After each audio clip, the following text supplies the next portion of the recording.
هو سنين تاريخنا هو أفرت ماي لبكوني لحية لبات هذا برنامج كه وحينو كجهل للدورنا انتي شبذا هرمس حيصدق تاجن هذا بمرن بيوت كهرمس شيء كذا عصب هذا عرض دلتي وحيصاب بلعبة حالي سان برنامج كيجي كوبات كسر شيء ترى محيري وحلا سمينيا مشروع حرية ده وحلا يرادو ومراكيب الحرين وحماشة كوحني مرونها في الصحينا أنا إيو دولة كلا إسكاشرين واساسا سمينين إيران واتيدي دلي وأيوهن جبيسي برنامج كيورا كذا مركب محاسو كورني هذا مركب محاسو كورني إيران وحا أي جنتال كردي رصاص مركب دوني إنه مرو هرمس أو مركب مراكيب تدقال كا مريكا كاملة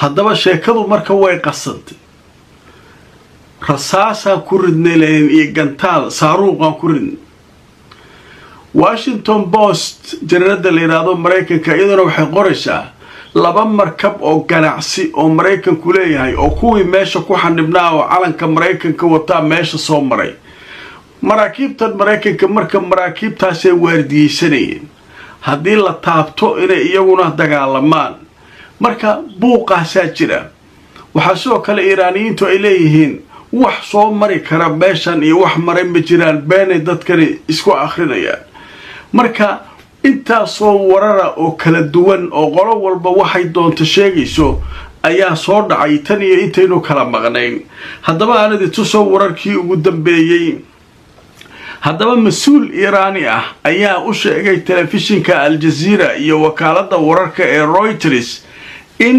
markaasi Iiraan ay rasaas ku riday digniin ah markab dagaal oo uu Mareykanku leeyahay haddaba markabkan dagaal ayaa waxa la sheegay inuu markaa isku dayay inuu soo maro qayb kamid ah Hormuz waxaana la sheegay ilaa hadda tafaasiil badan aan looga eegayn rasaasta iyo madfaca lagu riday markabka inay wax khasaare ah gaarsiisay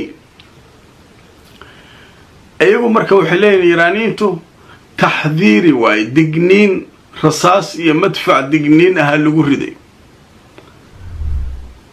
maxaa gaaray marka ilaa hadda marka wax tafaasiil oo badan wixii gaaray wax kale iyadoo la haynin ayaa hadda waxa war soo saaray Washington ama dawladda Mareykanka hadaba waxa la leeyahay Washington waxay beenisay in mid kamida maraakiibteeda dagaalka uu la kulmay weerar oo la soo weeraray oo wax lagu soo riday isagoo hawshii ku jira mashruuca la yiraahdo xurriyadda oo Trump xalay uu ku baaqay tan iska dhaxay ciidamada Mareykanka ee yiraahdo CENTCOM ayaa sheegay in markab Mareykanku leeyahay aanu jirin oo kuwa dagaalka ah oo weerar lagu soo qaaday ama dhibaato loo geystay wuxuu yiri wax ka jira wararka la faafinayo oo sheekada ku saabsan ma jiraan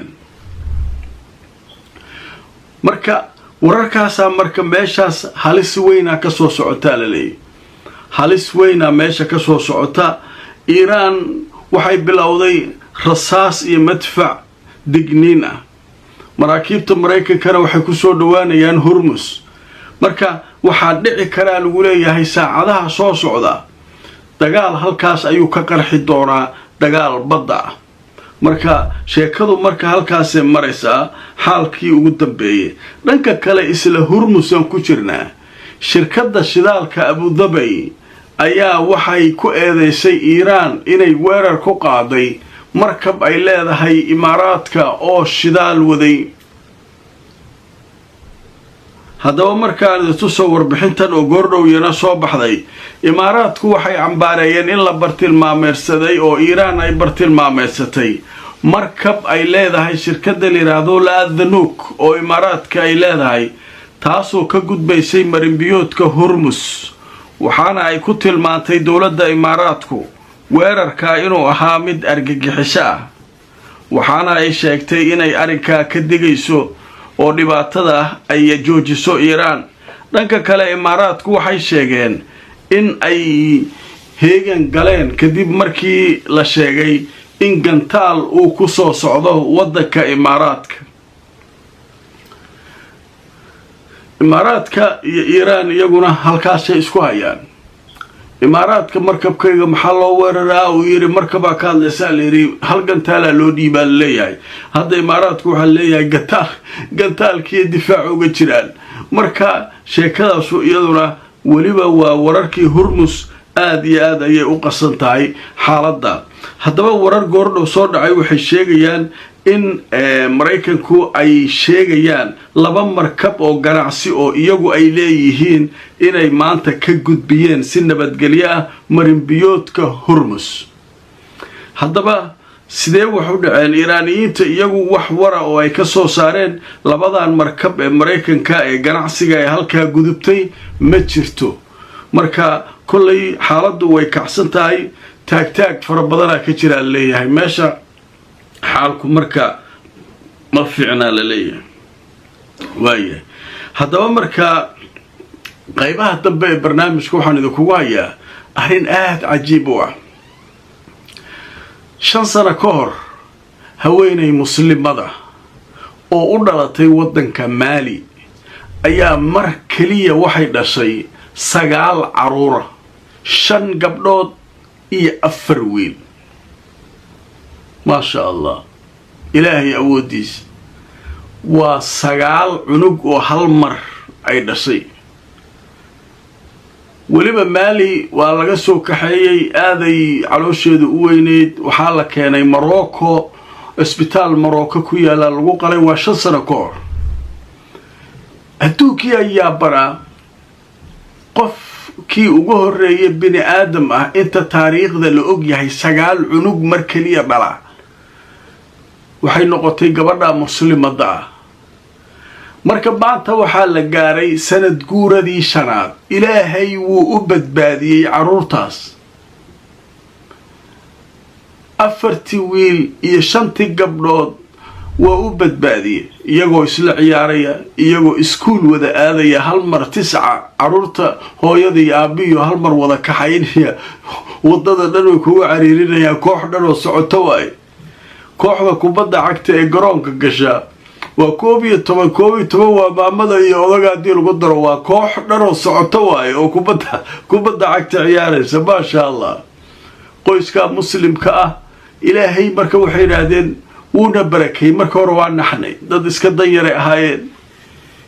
waxay lahaayeen 9 cunug xagee wax uga keenaysan 9 waadika waxa cuntiin weysan.